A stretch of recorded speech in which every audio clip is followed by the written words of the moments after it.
એક દાદા ને પોતે બંડી ખોવાઈ ગઈ. બંડી એટલે ત્રણ છોકરા શૈલેષ બાપુ, ત્રણ છોકરા, મોટા છોકરાને કીધું કે મારી બંડી ખોવાઈ ગઈ ગોતજો. તે મોટા છોકરાએ કીધું કે બાપુ બંડી તમે ક્યાંક આજુબાજુમાં બેહવા ગયા હશો કુટુંબ ભાઈઓમાં તો ત્યાં ભૂલી ગયા હશો. ત્યાં તો બાપા બોલ્યા એમ ભાઈઓ હારે આપણે ક્યાં, તને ખબર નથી આપણી જીભ કેવી છે? હા, કવાડે કાપ્યા જેવી આપણી જીભ છે. આપણે ભાઈઓ હારે આવવા જવાનો વ્યવહાર છે તો હું ભાઈઓ ત્યાં જાવ બેહવા, ત્યાં બંડી ખોવાઈ ગઈ હોય, બંડી ગોતી ગયો. વસલા દીકરાએ કીધું બાપા ગામમાં કોકને ઘરે બેહવા ગયા છો, ત્યાં ભૂલી ગયા છો તો ગામમાં એને ગયો 8 વસ્તી, મારી બંડી ગોતી ગયો. ત્યાં નાનકો છોકરો હતો ને એ થોડોક ડાયો, આખો ને માથે અડધો. અમુક સમજાય દાખલો પડકારો દેજો, મારી વાતો 440 વોલ્ટની હશે. અમુક અહીંયા દાંત કાઢશે ને અમુક સવારે બાથરૂમમાં ખી ખી ખી ઓલા કાળિયા કાલ કીધું નટાણા સમજાવ. એટલે નાનો દીકરો હતો એ થોડોક ડાયો, આખો ને માથે અડધો. એને કીધું કે હે બાપા તમારી બંડી ખોવાઈ ગઈ? તો હા. તો કે નથી જડતી? તો કે નથી જડતી. તો કે બાપા કૂતરા લઈ ગયા છે. તો બાપા કે ઈ તો લાવ્યા હતા. પછી ખબર પડે કૂતરા જેની બંડીઓ ઢોળીને લાવે એની વાહે કોઈ દી ભજન ન થાય. બાકી હવે છેલ્લા 8-10 વર્ષથી ભગવાનની એટલી કૃપા છે કે જ્યાં જાવ ત્યાં બધા ઓળખી જાય. અહીંયા ગામમાં એન્ટ્રી કરી ત્યાં 2-4 છોકરા કહેતા જો લો કમલેશ પ્રજાપતિ. હા, આ યુટ્યુબ ઉપર અત્યારે શું, કારણ કે સાયકલની ટ્યુબ ઉપર હતો અને રાજુલા પાસે હિંડોળા ચોકડી, એ શૈલેષ બાપુ સાક્ષી છે કે ત્યાં હિંડોળા ચોકડીએ ઘનશ્યામ બાપુ મેં ચા બનાવી અને ચાના વાટકા ધોયેલા. હા, અને આ દેશના ચા વાળાને તો તમે સારી રીતે ઓળખો છો બાપુ. બાપુ તમે બેઠા છો એટલે એક વાત કહી દઉં કે उत्तर दक्षिण पूर्व पश्चिम तक पूरे भारत को मिला दिया, जो भी आया टकराने उसको भीतर तक हिला दिया, तुमने तो मुरझाए हुए चमन को खिला दिया, वो चाय पिलाने वाले तूने अच्छे अच्छे को पानी पिला दिया, वो चाय पिलाने वाले तूने अच्छे अच्छे को पानी पिला दिया.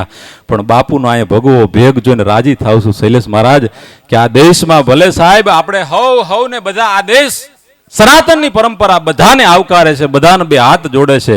પણ એક વાત કહેતા આનંદ થાય કે હવ કરોડમાં એક માણા વર્ષો પછી જાગ્યો છે સનાતનની જ્યોતને જાળવવા માટે થઈને. સાહેબ એવું આપણને વડાપ્રધાન મળ્યો છે આ દેશને. બાકી કોઈ રાજકારણની વાત નથી. હા, હું તો રાજકારણની વાતો બહુ કરતો જ નથી, કારણ કે રોજ રાતે મારે એકલા રખડવાનું હોય. હા, કારણ કે આમાં કાંઈ નક્કી ન હોય. રાતે આપણા પ્રોગ્રામમાં બેઠા હોય, સવારે આપણા ફોટા ઉપર હાર ચડાવવા આવે ને કે હજારોને હસાવતો તો હાલે નીકળ્યો હોય. ખબર ન હોય ખટારો ને ઠાઠું એને જ માર્યું ઘનશ્યામ. હા, રાજકારણ છે યાર. ચા હાલે છે એટલે કહું, માતાઓ બહેનો બેઠા છે. ચા ઉપર અમારા લોક સાહિત્યમાં બાપુ એક દુહો છે કે ચાએ ટાળ્યું શિરામણ અને બીડીએ ટાળ્યો હોકો.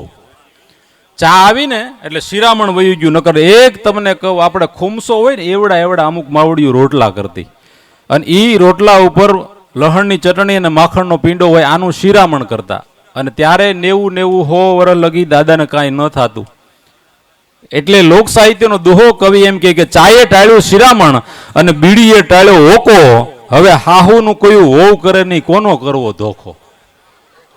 હા, અત્યારે હાહુના જે સંબંધો છે 2-5 મિનિટ 10 મિનિટ આપણે માતાઓ બહેનો દાળ બનાવે ને, દાળ એમાં કોકમ નાખે, લીમડો નાખે, રાઈ નાખે, જીરું નાખે, પણ એની એક લિમિટ હોય. નકર દાળમાં કોકમ નાખ્યા એવું ન લાગે, કોકમમાં દાળ નાખી હોય એવું લાગે. અમુક બહેનો એટલો બધો વઘાર કરી નાખે. એટલે આપણે કાર્યક્રમમાં જે વિરામ લઈ એનો એક સમય હોય. અને ટાઢોળું છે, અત્યારે શ્રાવણ મહિનો છે એટલે હું માનું છું કે 1-1.5 કલાક બેઠા પછી માણસને ઊભું થવું પડે. હા, કારણ કે કુદરતી જે છે ક્રિયા એમાં કોઈ એને કોઈ રોકી નથી શકતું. એ તો ત્યાગી મહાપુરુષો હોય એની ઉપર એક એની યોગ દ્વારા એના ઉપર એમ કહેવાય કે વિજય મેળવતા હોય. એટલે જે આજુબાજુમાં ગયા છો, હજી સામે અમુક મિત્રો ઊભા એ દેખાય છે, આજુબાજુમાં ખાંચામાં દેખાય છે. હવે તમારે અહીંયા ન આવવું હોય તો પછી હું માઇક લઈને ત્યાં આવું, પણ મારે બોલવાનું છે. એ વાત ફાઇનલ છે. એવા કમલેશભાઈ એક હિન્દી કવિએ બહુ સારી વાત લખી છે. બાપુ પધારો. શૈલેષ બાપુ મને હમણાં કહેતા હતા કે થોડીક વાર છે ને મને આમાં કેવું છે, અમારે બોલવા વાળાને જો ગાતા હોય શૈલેષ બાપુ તો અમારે ધ્રુવ ઉસ્તાદ, તબલા ઉસ્તાદ, અમારા અક્રમભાઈ બેન્જો વાદક, એમનો સાથ હોય. ગાવામાં ગાયક હોય એનો સાથ હોય. તમે હારે દાદ આપતા હોય, તાળી પાડતા હોય, સુરમાં સુર મિલાવતા હોય, તબલા ઉસ્તાદ તબલું વગાડતા હોય, બેન્જો વાદક બેન્જો વગાડતા હોય, મંજીરા વાદક છે મંજીરા વગાડતા હોય, એમાં બધાનો સાથ હોય.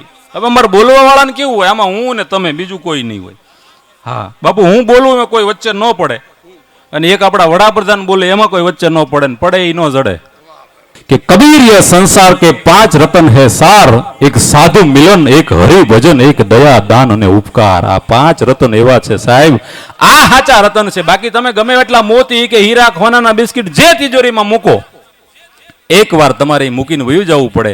પણ આજે કબીર સાહેબને મેં શરૂઆતમાં જ યાદ કર્યા, કારણ કે અમરગીરી બાપુના આશ્રમમાં બેઠા છે. શૈલેષ બાપુ તમે આવ્યા ત્યારે પહેલા પણ અમે એક એક વાણીના એક એક શબ્દને બાપુએ સમજાવતા, કેમ લખ્યું, શું કામ લખાણું, કયા ભાવથી લખાણું, અદ્ભુત એવા એક યોગી પુરુષ આ ગામમાં છે. અને કમલેશ બાપુ બીજી આનંદની વાત એ કે મેં કીધું એમ કબીર સાહેબે કીધું, કબીર યે સંસાર કે 5 રતન હે સાર, એક સાધુ મિલન.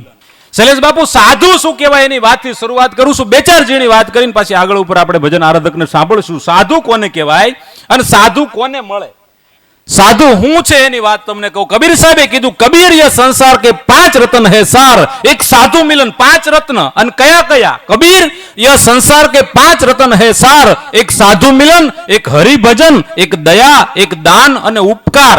આ 5 રતન એવા છે કે આ 5 માંથી તમે પસાર થાવ, એક સાધુ મિલન, તમને સારા સાધુ મળે, તમારા આંગણે સાધુ આવે સાહેબ, એ સાચું રત્ન છે. એક હરિભજન, તમારાથી જ્યારથી જેટલી હરિનું ભજન થાય અને એક કોકના ઉપર દયા થાય. આપણા ગૌઠિયા એમ કહેતા કે દેવા ન હોય તો કાંઈ નહીં, પણ દયા તો હોય, દાજવા તો હોય, કોકના ઉપર તમારાથી દયા થઈ જાય. સાધુ મિલન, હરિભજન, એક દયા, એક દાન, બીજાને કંઈક આપવું. આપવું એ હેલું નથી હો. સાધુઓનો રાજીપો છે ને એ પરમાત્માનો રાજીપો છે. તમારાથી કોઈ સાધુ રાજી થઈ જાય, કોઈ સંત પુરુષ રાજી થાય એટલે પરમાત્મા રાજી હોય, એવો રાજીપો જે ભગવાનને તમે રાજી કર્યા. હવે આમાં ગોકુળ આઠમ આવે, રામનવમી આવે એટલે ભગવાનને બધાને આપણે ઘરે બોલાવવા બધાને બહુ ગમે. આપણે કાન જન્મોત્સવ કરે, ભગવાનને આપણી ઘેર બોલાવવા બધાને ગમે, પણ ભગવાન આપણને એની ઘેરે બોલાવે છે ત્યારે કોઈને ગમતું નથી. એટલે ખૂબ બીજા દોરમાં પણ શૈલેષ બાપુએ, હું છે ને અમે દીપક બાપુને હોવાડ કરતા હતા. આમ કલાકારોને બાપુ આપણે છે ને અમુક આમ શબ્દ જે છે, હવે ઠીક છે, હવે સમય પ્રમાણે અમુક શબ્દો વિસરાતા ગયા અને અમારે જે અમુક નવા છોકરા બોલતા હોય તો અમુક શબ્દની ખ્યાલ ન હોય. ઘણા એમ કે ફલાણા ભાઈ નામચીન માણસ છે. સાહિત્યિક ભાષામાં નામચીન શબ્દ બુટલેગર પાછળ લાગે, બાકી સુપ્રસિદ્ધ માણસ કહેવાય. પણ હવે આ શબ્દનો અભ્યાસ કર્યો હોય ને ખબર હોય ફલાણા ભાઈ નામચીન માણસ છે, નામચીન શબ્દ બુટલેગર પાછળ લાગે, કારણ કે મોટું માથું છે.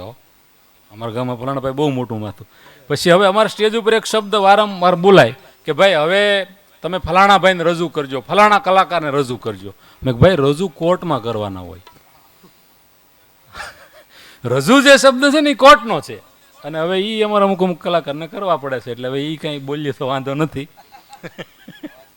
એ સમજણ છે આવી ગઈ. પણ એમ કે કલાકાર હોય એ વિનંતી કે બાપુ હવે તમે પધારો, અથવા ફલાણા ભાઈ તમે હવે આનંદ કરાવો, એમ એ શબ્દ હોય.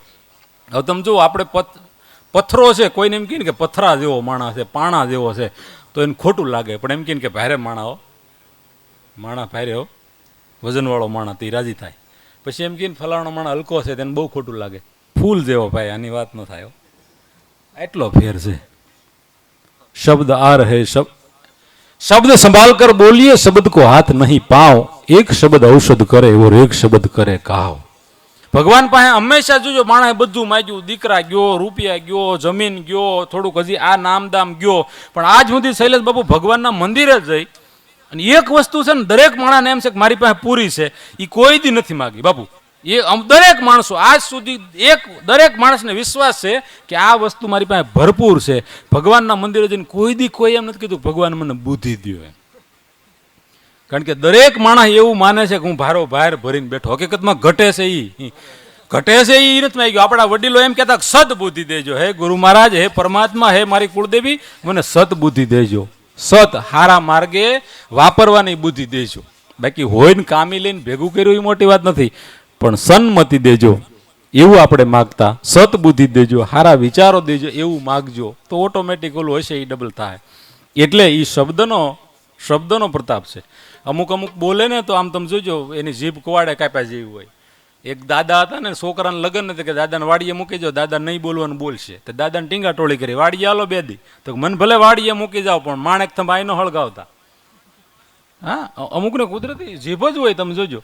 પણ પ્રિય બોલવું સજનતા અને દાતારી સુરપંથ, એતા અભ્યાસ ન મિલે હો તો બિના કૃપા ભગવત.